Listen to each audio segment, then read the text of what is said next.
एक समय की बात है, एक दूर देश में पाओ नाम का एक जादुई तोता रहता था। पाओ के जीवंत पंख थे जो सूरज की रोशनी में चमकते थे। उसकी आवाज इतनी सुरीली थी कि जो कोई भी उसे सुनता वह मंत्रमुग्ध हो जाता।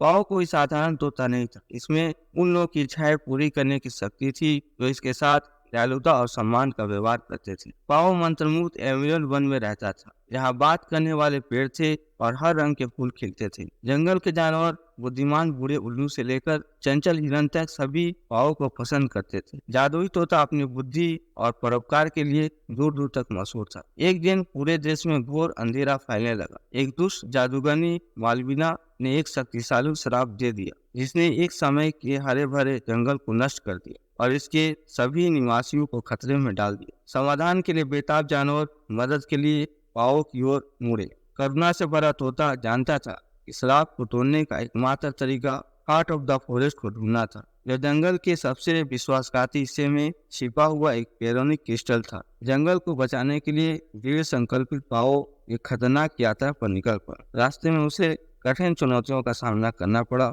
और दुष्ट प्राणियों को काबू करना पड़ा। एक बहादुर गिलहरी और एक दारू लोमड़ी सहित नए दोस्तों की मदद से पाओ जंगल के केंद्र तक पहुंच गया। हालांकि जैसे ही तोता भूमि को पुनर्स्थापित करने के लिए अपने जादू का उपयोग करने वाला था, मालविना प्रकट हुई, जिसने एक चौंकाने वाला सच उजागर किया। वो एक बार जंगल की संरक्षक थी, जो कड़वाहट और पेशाओं से भस्म हो गई। एक आश्चर्यजनक मोड़ में पाओ को एहसास हुआ, वास्तव में अभिशाप को तोड़ने का एकमात्र तरीका मालविना को क्षमा और मुक्ति की शक्ति दिखाना था। उसे सजा देने के लिए हार्ट ऑफ द फॉरेस्ट का उपयोग करने के बजाय पाओ ने मालविना को नए सिरे से शुरुआत करने और उन घावों को ठीक करने का मौका दिया जिन्होंने उसके दिल को अंधेरे में बदल दिया। तोते की करुणा से प्रभावित होकर मालविना ने स्वीकार कर लिया। जैसे उसने पश्चाताप किया, श्राप टूट गया और जंगल एक बार फिर खिल उठा। उस दिन से पाओ और मालविना ने एमरल्ड फॉरेस्ट की